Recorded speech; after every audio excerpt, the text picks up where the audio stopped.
I finished a few looping compositions, and it's a good time now for me to document in detail the rig I built, for myself and for those of you who are interested in this. When it comes to loop composition, I'm thinking, how can I record a song that contains many different parts, record every bit of it live, and make the loop construction a seamless part of the performance using the fewest number of repeats possible. Part of the evolution of all this may be to reduce the amount of gear. I just have to experiment with a lot of options in front of me for now, and then figure out what needs to stay, what could get replaced, and what can go. So I do get both guitar and bass guitar sounds from one instrument, and to do that I have the input section. I have this splitter, and I can get a guitar sound, I can get a bass sound, or if the song allows, I can play them both in parallel, and that really speeds up the process of recording some of the loops.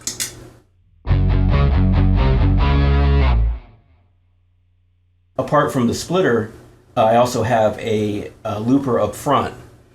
This particular looper has 2 tracks, and they're both stereo, so I can easily just record a section of guitar and bass, so I'll just do that real quick.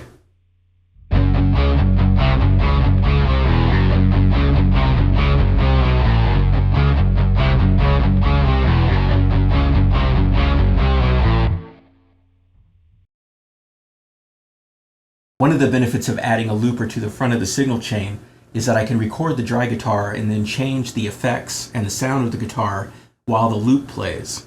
If I wanted to, then I could also record the new sound in the looper that's at the end of the signal chain. So here's a bit, and I already have all my effects turned on.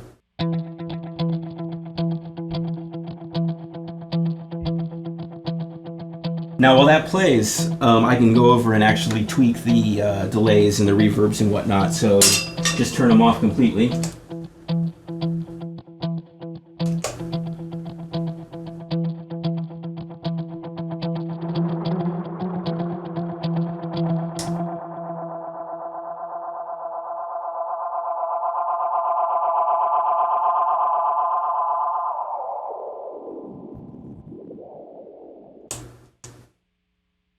One of the disadvantages to using the looper in the front of the signal chain is you can't layer multiple guitars on it. Each layer of guitar will just push through the same amp and the same effects, and headroom will run out, and the guitars will become more and more distorted. They won't be very cleanly heard as individual instruments. I can demonstrate that by recording a 3-part harmony in the looper at the front of the signal chain, and then I'll record that same harmony in the looper at the end of the signal chain.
Changing a guitar into a bass guitar is normally just done with a pedal that drops the tone 1 octave.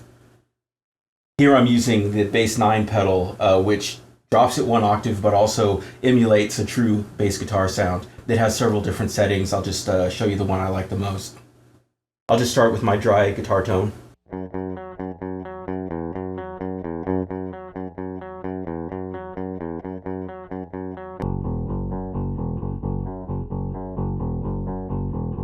Yeah, so that sounds like a pretty convincing bass guitar. It does just sound like a direct signal from a bass, and what I want here is more of an amp sound, and that's what the next pedal does for me.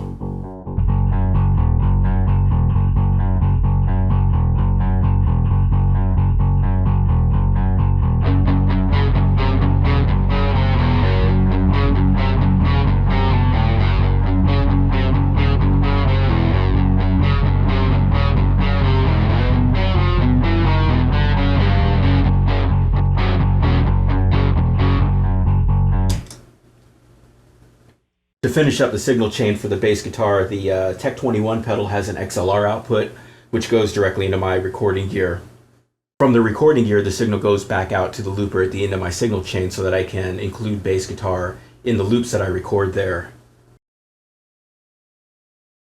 There are really two guitar systems in this rig. Each has their own series of effects and stereo capabilities, and either of them can stand alone or when combined make a larger sound. They both share the same front end. That's a tuner, a noise gate, an EQ, a volume pedal, and then comes an ABY split box that can be controlled with MIDI, and the signal is sent to either one or both of the systems. Here's a preset that uses both systems at the same time.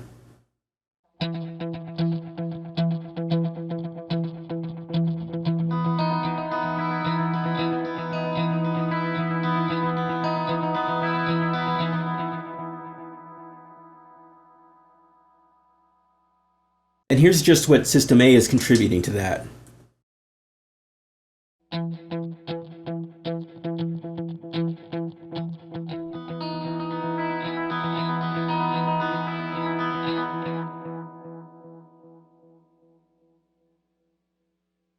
And this is System B.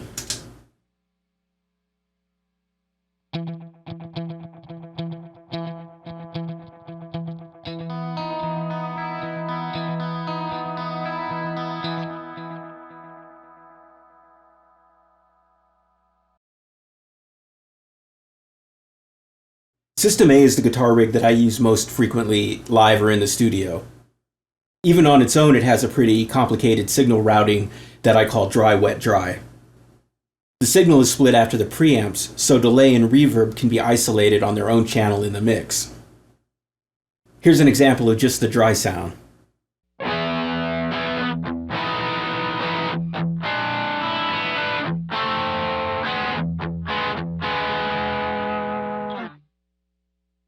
I'm still able to add effects before the preamps, so things like overdrives and tape effects.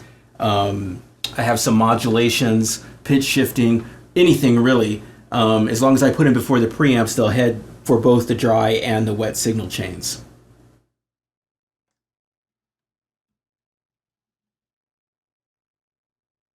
The top drawer houses 4 preamps. The one you just heard was the Iridium on the chime setting. And there's also a compressor here. All of this is tied together with a bypass looper that you can't see, that's kind of hidden back there, which is MIDI controllable.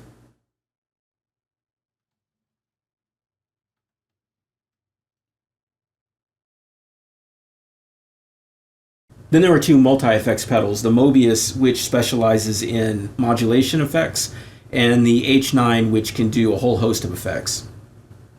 Both of these units have a pre-post feature, which simply means you can have the effect appear before the preamps or after the preamps if you hook it up a special way. That's why you see a dotted line for those effects on my diagram. Then there's a pedal for final EQ and volume.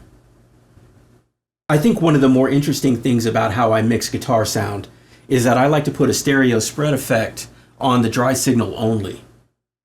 You've been hearing the guitar with the effect on. This is what it sounds like when it's off.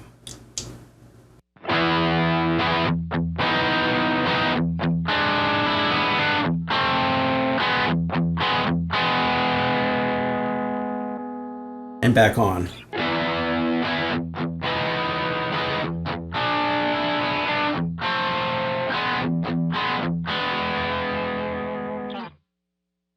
And that's why I call this signal routing dry, wet, dry, because I have a stereo dry sound and my delay and reverbs are in mono.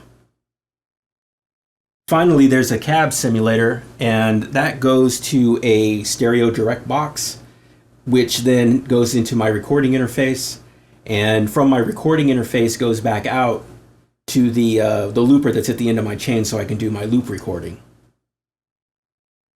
Okay, let's take a look at the wet signal. We'll turn the dry signal all the way down. Turning the wet signal back up. So a copy of the signal comes from the preamp in the top drawer and into this device called a blender. The blender is like a splitter. It sends a copy of the signal out to the delay and the reverb separately. Then it also allows the signal to be returned from both those units and then recombined. Both of those units also strip the dry sound out of the signal, so the only thing on the channel are actually the delays and the reverbs being heard. Then the signal runs into this pedal for leveling and EQ, and you can't see it, but hidden back there is a cab sim DI box.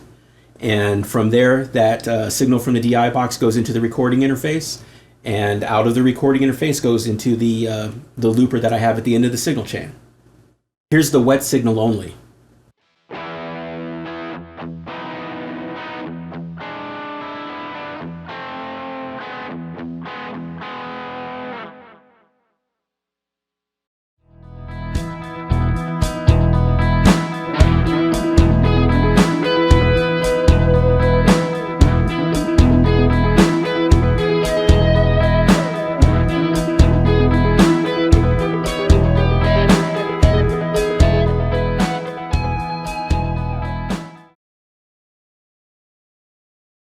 Guitar System B is built from a smaller pedal board I had, and is comprised of 3 pedals. The EHX Stomp is performing the work of the amp and is loading an IR file for cab simulation. It's also used for other effects as needed. And I added a Strymon Volante and Night Sky for a few more textures. Another thing that makes this different from System A is that the dry sound remains in mono, and the delay and reverb are actually in stereo. That's kind of like the inverse of the stereo image in System A. My thought was that when the systems are layered together, the different stereo image between them would give a clearer and fuller sound. Here's a riff on each system where you can hear the difference in the tone and the stereo spread.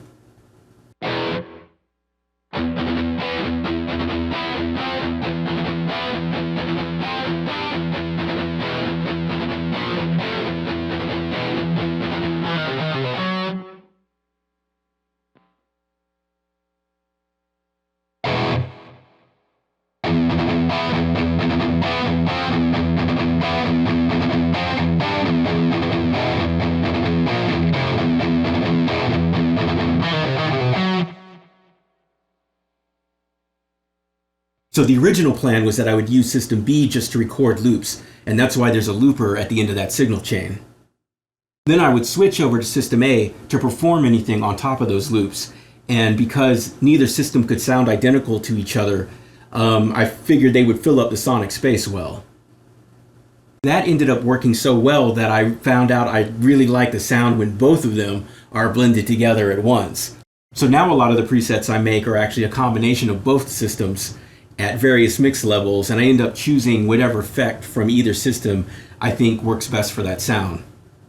I also reworked it so I could record both systems in the looper at the same time by taking the signal from System A from my recording interface and sending it back to the auxiliary input of the looper. The last part of System B's signal chain is sending it into a stereo DI box and then out to the recording interface.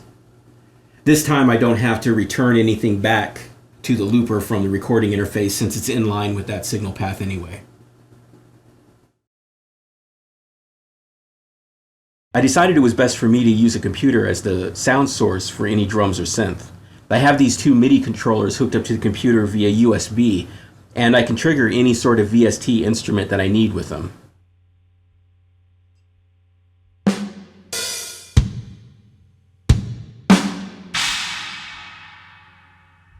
The audio signal from the computer can be passed into either of the 2 loopers that I use. But a pattern I stick to mostly is I have the drums go into the 95,000. And this keeps the drum patterns separate from all the rhythm and the melody patterns that I record into the Aeros. Here's a basic example.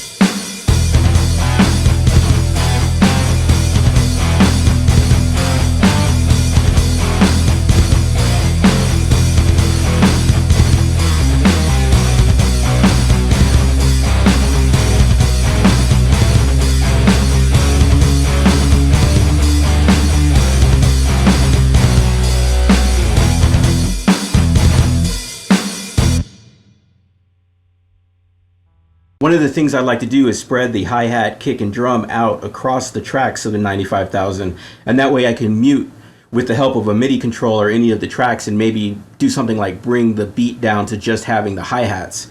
Here's an example of that.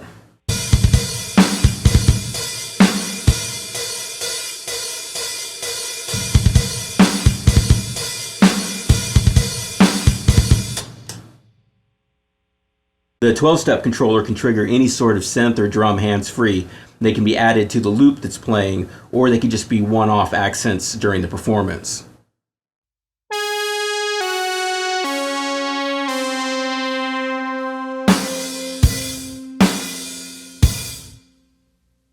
The controller is capable of sending up to 5 notes on any one press, and you can have those 5 notes go to one synthesizer or as many as 5 synthesizers. So you could play like a single note line, you could play a chord, or you could do a combination of chords plus drum accents. What's cool too is none of the notes being played have to be bound to the notes or the intervals of the physical piano layout.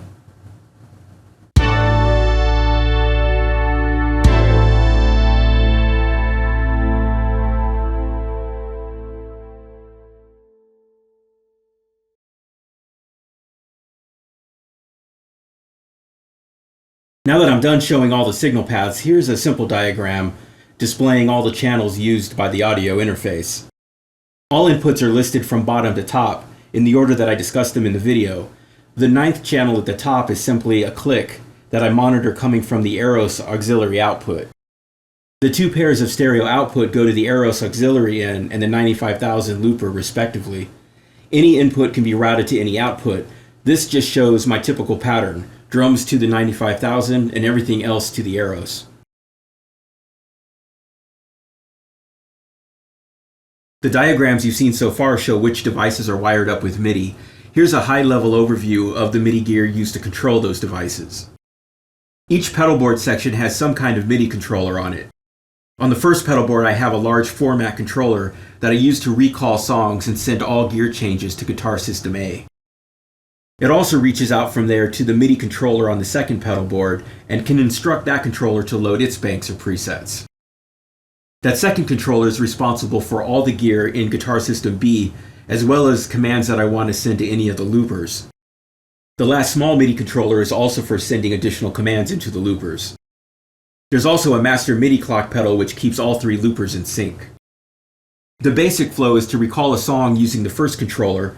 That starts a chain of events that goes throughout the entire system and sets every pedal up for the song. I can put commands on any controller dependent on where my focus is when the change is needed. Everything gets programmed specially for the song I'm playing, though there is an initial basic programming pattern I follow. The videos I've put out so far have enough camera angles where you can watch and see all of this in practice.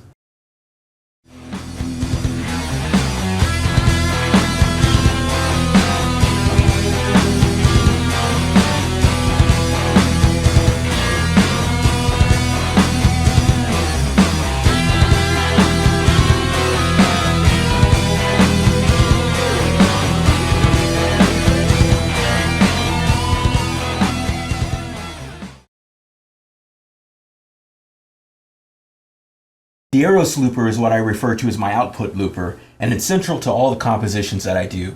It's the looper at the end of every signal chain where I can record nearly all of the guitar, bass, and synth parts, and even the drums if I needed to. The Aeros can have up to 6 stereo tracks in a single song part, and up to 6 parts per song. There are only 4 switches on the Aeros, and it can take a few presses, long presses or double taps, to use the Aeros during a performance. So I combine using those switches alongside commands that I program into the MIDI controllers to reduce some of the complexity. Basically, I make it more complex to program in order to make it less complex to perform and to reduce the chance of errors. The initial pattern I go with is to always have a switch for recording the next song part, and then the 3 switches on the bottom row to toggle between parts 1 and 2, 3 and 4, and 5 and 6 respectively. That way, changing to any part is at most 2 presses away and always on the same switch.